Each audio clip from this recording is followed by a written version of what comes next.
Channel के सभी updates पाने के लिए सब्सक्राइब करें और प्रेस करें बेल आइकन।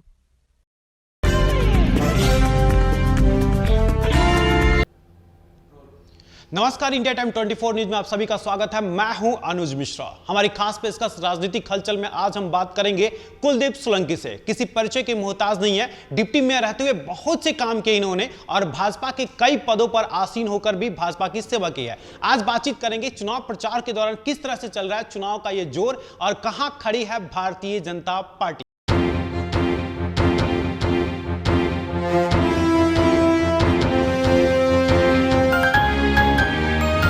कुलदीप जी, स्वागत है आपका। जी धन्यवाद। कैसा चल रहा है चुनाव प्रचार? चुनाव बहुत बढ़िया तरीके से चल रहा है। एक सिस्टम हमने बनाया हुआ है पार्टी को लेके, और एक जैसे चुनाव को हमने लड़ा जाता है, चुनाव को एक टारगेट मान के किया जाता है, उस टारगेट के हिसाब से हम काम कर रहे हैं। सात में कितना जीत देख रहे हैं आप? दक्षिण जो 7 संसदीय क्षेत्र है, 7 में कितनी जीत देख रहे हैं? सात की 7 सीटें बीजेपी की आ रही है। 7 में सबसे बड़े अंतर से कौन जीतेगा और सबसे कम अंतर से कौन जीतेगा? ये अभी इस वक्त कहना जरा मुश्किल है कि कौन ज्यादा अंतर से जीतेगा, लेकिन ये सच्चाई की बात है कि दिल्ली की जनता ने मन बना रखा है कि 7 के 7 जीतें भारतीय जनता पार्टी को नरेंद्र मोदी जी की झोली में डालना है। अच्छा, जब भारतीय जनता पार्टी का सारा शेड्यूल इतना अच्छा है, विकास कार्य इतने अच्छे, तो भारतीय जनता पार्टी को स्टार की जरूरत क्यों पड़ी? गौतम गंभीर को चुनावी मैदान में क्यों उतारा? देखिए, उनका पहले से सोच थी आने की, पार्टी में इच्छा भी की थी उन्होंने आने की, तो इस वजह से लेके ये तो होता ही है। जैसे सनी देओल जी आए हैं और उनका परिवार पहले से ही लगा हुआ है, धर्मेंद्र जी चुनाव लड़ चुके हैं, हेमा मालिनी जी नहीं तो गुरदासपुर तो खाली था ना, विनोद खन्ना के बाद खाली था। विनोद खन्ना जी थे, तो ये दिल्ली के रहने वाले हैं और पहले भी सक्रिय रहे हैं भारतीय जनता पार्टी में, ऐसा नहीं है कि नहीं रहे हैं। तो इस वजह से उनकी खुद की स्वयं की इच्छा थी, इस वजह से गौतम गंभीर जी। यानी किसी की इच्छा होगी तो भारतीय जनता पार्टी से टिकट देकर लड़ा भी तो होना चाहिए ना, कुछ चेहरा भी तो होना चाहिए। मैं यही चीज जानना चाहता, क्या भारतीय जनता पार्टी के पास चेहरों की कमी थी क्या कि गौतम गंभीर को उतारा गया? कोई कमी नहीं किसी बात की भी। भारतीय जनता पार्टी में तो एक से एक चेहरा है। डर था कि एक स्टार चाहिए? नहीं किसी बात का। अगर डर वाली बात होती तो सीटों का भी इधर उधर होता या कुछ और भी सोचा जाता, ऐसा कोई डर नहीं था। लेकिन ठीक है, वो आना चाह रहे थे, उनका स्वागत, वेलकम। कितना फायदा होगा स्टार के लड़ने से? कितना फायदा? क्योंकि टिकट बंटवारे में हमेशा चला था। यंगस्टर और यंग एज के जो बच्चे हैं, होता है उनको नया वोटर जो होता है वो भी होता है कि भाई एक फेम है, कोई भी चाहे वो फिल्म स्टार है। अब अमिताभ बच्चन जी वोट डालने गए हैं तो आम पब्लिक जाती है डालने, मैं भी जाऊंगा, आप भी डालेंगे, अपने टाइम पे वोट डालेंगे। लेकिन वो एक पूरे दुनिया के, एक हिंदुस्तान के एक फेम है, लोग उनको पहचानते हैं, उनकी कुछ अच्छी बातें भी नोट करते हैं। कि जब ये लोग सोचते हैं कि अमिताभ बच्चन जी वोट डालने गए हैं तो अब वोट डालना चाहिए, अब वोट डालने का सबको अधिकार है, तो उनको थोड़ा सा मीडिया के माध्यम से दिखाया गया पूरे हिंदुस्तान में। तो ये चीज़ें होती हैं कि भाई अपने विचारों को राजनीतिक प्लेटफॉर्म हो या कोई संस्था हो तो उनको लोगों तक ले जाने के ये एक प्लेटफॉर्म होती है। यानी स्टार के आने से चुनाव प्रचार बढ़ता है। स्टार या फेम, कोई भी आदमी, चाहे वो क्रिकेट खिलाड़ी है या कोई सामाजिक आदमी है, सामाजिक लोगों को भी टिकट दिए जाते हैं। ऐसा नहीं है कि स्टार्स को टिकट जाते हैं, सामाजिक लोगों को भी टिकट दिए जाते हैं। तब तो ऐसे दक्षिण दिल्ली से विजेंद्र चुनाव जीत जाएंगे क्योंकि इंटरनेशनल स्टार है। नहीं, ये गलत प्लेटफॉर्म पे गई है। अच्छा, प्लेटफॉर्म भी है, लोगों की सोच भी है, अभी कौन कहाँ जा रहा है, कौन कहाँ नहीं जा रहा है,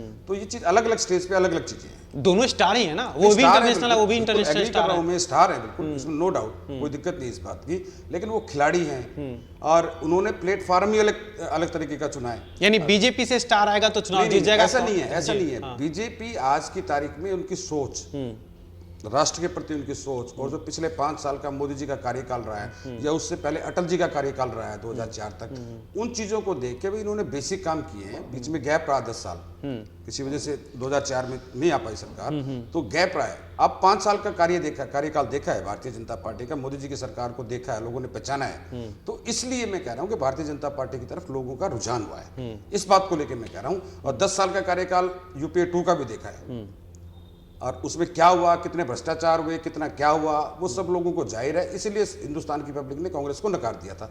इसी बात को लेकर मैं कह रहा हूं उनका प्लेटफॉर्म गलत है, वो गलत प्लेटफॉर्म पे चले गए। यानी अगर कांग्रेस के बदले बीजेपी से होते तो चुनाव जीत जाते? ऐसा नहीं है। अच्छा। ऐसा नहीं है कि भाई ये तो बिल्कुल एकदम फ्रेशर है। गौतम गंभीर जी तो पहले भी पार्टी के लिए कुछ ना कुछ, कहीं ना कहीं किसी कार्यक्रम में आना जाना, विचारधारा से भी जुड़े हुए हैं। ये तो बिल्कुल रिंग से निकल के एकदम मैदान में आ गए। उनके साथ तो लोग जुड़ भी नहीं रहे हैं, कांग्रेस के कार्यकर्ता भी नहीं जुड़ रहे हैं उनके साथ, तो ये फर्क होता है। अच्छा, अब जो चुनावी आंकड़े चल रहे हैं, जिस तरह से चुनाव के दौरान चल रहा है, ओवरऑल हम बात करना चाहते हैं। जो पिछली बार में भारतीय जनता पार्टी को जो वोट मिला था वो 35% के आसपास वोट का आंकड़ा बताया गया था। इस बार वो आंकड़े क्या मानते हैं, कितना आंकड़ा रहेगा भारतीय जनता पार्टी? बढ़ने वाला है, यंगस्टर का झुकाव और भी ज्यादा हुआ है, और काम करने की शैली नरेंद्र मोदी की देखी है लोगों ने, तो उससे हमें लगता है कि हमारा करीबन 1 से 2% और ज़्यादा बढ़ेगा। कोई उदित राज कांग्रेस ज्वाइन कर लिया, वो तो ऑब्वियसली जिनको अगर किसी चीज़ का लालच है तो वो कहीं ना कहीं कोई ना कोई प्लेटफॉर्म तलाश करते ही रहते हैं। बीजेपी में भी तमाम कांग्रेस के बहुत से नेता लोग आ रहे हैं, तो बहुत से उन लोगों को लोग- भी लालच है। नहीं, बहुत से लोग आ रहे हैं। मैंने बिल्कुल- पूछा, मतलब वही बिल्कुल, उन लोगों को आज भी देखिए ना, आंधी है आज भारतीय जनता पार्टी की,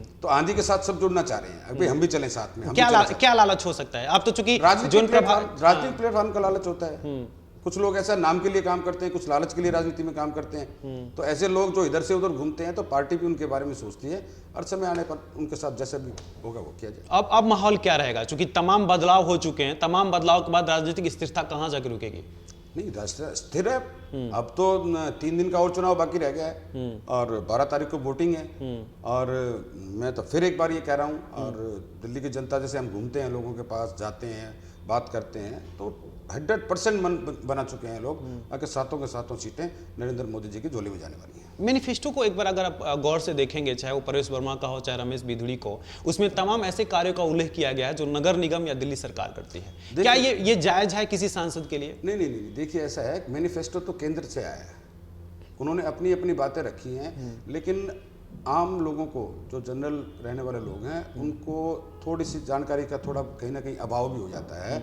अभी मेंबर पार्लियामेंट के काम क्या क्या हो सकते हैं, जी बिल्कुल, नगर निगम में पार्षद के काम क्या हो सकते हैं, यस, एमएलए का काम क्या है, तो उनमें कहीं ना कहीं यूँ लगता है लोगों को, अब इतनी बड़ी पार्लियामेंट सीट है, जैसे वेस्ट दिल्ली की बात करें तो 2320 लाख वोटर है, रमेश जी की बात करें 20 लाख वोटर है वेस्ट साउथ दिल्ली में, तो लोगों तक पहुंचना एक मेंबर पार्लियामेंट का बड़ा एक कठिन काम है। और मेंबर पार्लियामेंट गली नाली स्ट्रीट लाइट रोड, ये काम मेंबर पार्लियामेंट का नहीं होता भी नहीं है। तो केंद्र का कोई भी हो या पॉलिसीज बनाने का काम होता है, डेफिनेटली देश को किस दिशा में ले जाना है, और उसमें उनकी पॉलिसीज में भागीदारी रहती है। और ये गली नाली रोड सड़क, ये स्टेट गवर्नमेंट या एमसीडी लेवल का काम है, ज्यादा तो एमसीडी काम करती है। मैं यही पूछना चाह रहा था कि मैनिफेस्टो में आखिर डाला क्यों गया है, क्योंकि मैं पढ़ रहा था जब मैनिफेस्टो, तो नगर निगम के विद्यालय बनवाए गए, ये कहां तक जायज है? क्या एक सांसद को उसमें एक जवाब दिया गया, केजरीवाल जी 70 वायदे किए थे, उसमें उन्होंने एक स्कूल खोलने का भी वायदा किया था कि 500 स्कूल खोले जाएंगे। ठीक है, नगर निगम में भारतीय जनता पार्टी की सरकार है, उन्होंने इतने स्कूल बनाए हैं कॉरपोरेशन में कि आज कहीं पे भी किसी बिल्डिंग कोई पुरानी नहीं है और काम चल रहे हैं। इसलिए इन चीजों को डाला गया। दिल्ली की सरकार ने एक भी स्कूल की नींव नहीं रखी। लिखते तो हैं डीटीसी की बोर्ड में, मैं भी ऐड देखता हूँ 11,000 कमरे, कौन गिनने जा रहा है जी? और ये तो देखिए ना, अगर कोई बिल्डिंग 20 साल 40 साल पुरानी बिल्डिंग है तो उसकी रिपेयरिंग या वो चीजें तो कंटिन्यू करनी है, वो तो शीलादीक्षित के टाइम में भी होती थी। भारतीय जनता पार्टी, ये तो एक रूटीन का काम है। उन कमरों को नया बनाना, तोड़ के रिपेयर करना, ये तो एक रूटीन का काम है। हम कहते हैं कौन सा विद्यालय बनाया जब सब जमीन आपके पास है, सब कुछ आपके पास है, अधिकार क्षेत्र आपका है, तो उस बात को लेके और ये चीजें दिखाई गई। भाई देखो, कॉर्पोरेशन जिसके पास लिमिटेड बजट है, जो दिल्ली सरकार ने और भी काट रखा है, आज की तारीख में भी काट रखा है, हमारे टाइम में भी काटते थे, शीलादीक्षित ने भी काटा था, उसके बावजूद भी प्रॉपर सिस्टम को बना के और इतने विद्यालयों का निर्माण किया गया। वो एजुकेशन का फंड आता है। मैं इसीलिए आपसे पूछ रहा हूँ, मजे हुए राजनेता हैं, बहुत अच्छे राजनेता, इसलिए मैं ये सवाल पूछ रहा हूँ कि सांसद को, जिसको काम होता है सिर्फ पॉलिसी बनाना, वो नगर निगम के नाम पे वोट मांग रहा है, जायज है? बस इसलिए पूछ रहा हूँ, क्या ये जायज है? दिया गया तो ये तो काउंटर हो गया ना, आप काउंटर स्पीच में कर सकते हैं। आज की तारीख में कौन काउंटर नहीं कर रहा? काउंटर तो करना ही पड़ेगा ना। आप मुझे मेरे ऊपर इल्जाम लगा, मैं ये जानना चाहता हूं, काउंटर तो करूंगा नहीं जी। मैं ये जानना चाहता हूं कि सांसद पॉलिसीज पे क्यों नहीं वोट मांग रहे हैं, कि हमने ये ये क्यों नहीं है? मैं भी देखिए ना कितनी बड़ी पॉलिसीज बनी है। 4-5 बताएं सर, 4-5 पॉलिसीज। आयुष्मान भारत, ठीक है, जो दिल्ली में केजरीवाल लागू नहीं कर रखा, ठीक है, कितने गरीब लोगों को उसका फायदा हो सकता है, ठीक है। डाटाज है पूरे सरकार के पास, क्यों नहीं लागू किया जी इन्होंने? सुकन्या योजना ले लो, अटल पेंशन योजना ले लो, और अभी ये मैनिफेस्टो में लिया है कोई छोटे से छोटा दुकानदार, चाहे वो मोची का काम करता है, चाहे वो प्रजापत है, मिट्टी का काम करता है, चाहे कोई भी आदमी है जो छोटी से छोटा दुकानदार है, उनकी भी पेंशन का सोच रही है सरकार। किसानों को जैसे 6,000 रुपये महीना, मैं दिल्ली और दिल्ली के आसपास की बात को छोड़ दीजिए आप, क्योंकि यहाँ सामर्थ्य है, जमींदार भी सामर्थ्य है, लेकिन कहीं उड़ीसा में चले जाइए आप, आंध्र में प्रदेश में चले जाइए, महाराष्ट्र में चले जाइए, बरसात के ऊपर किसान डिपेंड है। मैं खुद किसान का बेटा हूँ, एक आज भी खेती करता हूँ। उनको दिक्कत है, वो बीज कर्जे में लेके आते हैं, और उस बारिश नहीं हुई तो वो बीज भी खत्म हो गया। एटलीस्ट उनको खाद बीज का पैसा तो सरकार दे रही है, 6,000 रुपये साल में देगी ना उनको, और देना शुरू कर दिया। अच्छा, उसके बाद ही डेवलपमेंट प्रॉपर तरीके से हो सकती है। एक सवाल और है, क्या चुनाव के दौरान ही राजनेताओं को अपनी जनता के बीच में जाना चाहिए या पहले से? ये बिल्कुल सरासर गलत है। चुनाव अगर आप जीत गए हैं, आपको पूरा अधिकार लोगों ने दिया है, तो एक दिन भी मिस नहीं करना चाहिए। आपको चुनाव का इंतजार कभी नहीं करना चाहिए। फर्स्ट डे से आपको लोगों के बीच में रहना चाहिए। अगर आप जिम्मेवारी लेते हो तो जिम्मेवारी ईमानदारी से निभानी चाहिए। और अगर कोई राजनेता ऐसा नहीं करता तो जनता को क्या करना चाहिए? जवाब देती है जनता। क्या करना है, मैं जानना चाहता हूं। जवाब देती है, मैंने आपको एक ही शब्द में कहा। आने वाले टाइम में जब 5 साल के बाद अगर कोई जाएगा तो उसको जवाब देती है जनता, अच्छे जवाब देती है। क्या मतलब जनता उसको वोट ना करे? अब मैं इस बात को कहीं वोट, मैं कहता हूँ वोट डालना सबका अधिकार है, अब वोट डालना चाहिए। ठीक है। इतनी बड़ी पावर आपके हाथ में है, पब्लिक के हाथ में है वोट की, अब जिससे आप पूरे देश की और अपने जीवन की शैली को बदल सकते हैं। वोट का एक सबसे बड़ा अधिकार है। वोट जरूर पोल करना चाहिए, लेकिन जैसे आपने कहा कैंडिडेट के ऊपर, चुनाव जीते हुए लोगों के ऊपर आपने कहा, अगर जो लोग काम नहीं करते हैं या लोगों के बीच में नहीं रहते हैं, उनको लोग अपने आप जवाब देते हैं जब वो चुनाव में जाता है। आप इस बात को समझें। अच्छा, केजरीवाल पूर्ण राज की बात कर रहे हैं, कहां तक संभव है और कहां तक असंभव है? केजरीवाल की बात का जैसे ही कहीं जिक्र आता है ना तो मुझे हंसी आती है, और मुझे लगता है कि दिल्ली के लोगों को भी शायद कहीं ना कहीं हंसी आती होगी या अपने आप को वो ठग्गा सा महसूस करते होंगे। 4.5 साल हो गए केजरीवाल साहब को बने हुए चीफ मिनिस्टर। अब कई बार क्या देखते हैं कि भाई चुनाव, अभी जैसे सेंट्रल गवर्नमेंट का चुनाव डिक्लेयर हुआ, मेंबर पार्लियामेंट का, लोकसभा का, उससे पहले आपने भी देखा होगा, और आप तो एक एक बात पे नज़र रखते हैं, मीडिया के लोग हैं, 1 महीने से रोजाना अखबारों में आ रहा था, बधाई बधाई, फलां कॉलोनी में नजफगढ़ बधाई, जी मैंने देखा, फलां नजफगढ़ में, बदरपुर में, जमुना पार, सब जगह इतना बधाई, 4-4 पेज के पोस्टर्स। उससे पहले एक तरफ ये न्यूज़ भी आती है, अगर जी मोदी जी हमें काम नहीं करने दे रहे। अरे इतनी स्टेट है हिंदुस्तान में, सब अपने अपने चीफ मिनिस्टर हैं, कहीं विरोध में उड़ीसा में अलग चीफ मिनिस्टर है, पंजाब में अलग चीफ मिनिस्टर है, फिलहाल सब अपने अपना काम कर रहे हैं। राज्य सचिव, संघीय सचिव, वो सब काम करते हैं, कहते हैं हमें काम नहीं करने दे रहे। तो आज ये कैसे बधाइयां आ गई? दिल्ली को लोगों को ठगाई ना जी 4.5 साल। तो इसलिए उनकी बातों पे तो अब लोगों को हंसी आने लगी, और जो उनके समर्थन में लोग खड़े हुए थे, अभी 4 दिन पहले भी आपने देखा होगा कोई हाथ उठा रहा है, लेकिन ये गलत है प्रक्रिया, राजनीति में ऐसा होना नहीं चाहिए। आपके पास बहुत बड़ी ताकत है, आप मीडिया के माध्यम से, किसी भी माध्यम से आप उसका विरोध कर सकते हो, लेकिन ये हाथापाई करनी गलत है। मेरा व्यक्तिगत भी मानना ये है, आम आदमी का भी शायद मानना यही होगा। पूर्ण राज्य जो मांग कर रहे हैं वो सही है, गलत है? पूर्ण राज्य दिल्ली का कभी हो ही नहीं सकता है। अच्छा, यानी मांग गलत है उनकी? गलत मांग है, उनको पता है, वो तो पढ़े लिखे लोग हैं। अनपढ़ लोग हो, मुझ जैसा अनपढ़ हो तो समझ सकता है कि मुझे संविधान के बारे में नहीं पता था तो मैं इसलिए मांग रहा हूँ। ये तो एजुकेटेड है, IRS ऑफिसर रहा है, नौकरी छोड़ के राजनीति में आया है, तो इसको संविधान के बारे में सब कुछ मालूम है। अब ये कैसे पूर्ण राज्य का मिलेगा? अब 7 MP मान ली आ भी गए, 7 MP से क्या होना है जी? लोकसभा कैसे पारित होगा? डेफिनेटली कैसे होगा? 2/3 मेजोरिटी जब तक पार्लियामेंट में नहीं होगी। और वैसे भी आप देखिए, यहाँ पे एम्बेसी सारी दुनिया की हैं, राष्ट्रपति भवन यहाँ है, प्राइम मिनिस्टर ऑफिस यहाँ है, सारे सेंट्रल गवर्नमेंट के ऑफिस यहाँ हैं, तो WHS के ऑफिस यहाँ हैं, तो कोई भी यूटी, चंडीगढ़ भी तो यूटी है, वहाँ भी तो काम चल रहा है, वहाँ भी डेवलपमेंट हो रही है। पूर्ण राज्य का आज उनके पास कहने के लिए कुछ नहीं है, इसलिए उन्होंने एक पब्लिक को बहकाने का, हम पूर्ण राज्य लेके रहेंगे। कहाँ से लेके रहोगे भैया? आप है आपका ही राज्य, आपका है। ये संवैधानिक संभव ही नहीं है कि पूर्ण राज्य हो सके, नहीं हो सकता, संवैधानिक संभव नहीं है, संवैधानिक संपूर्ण नहीं है।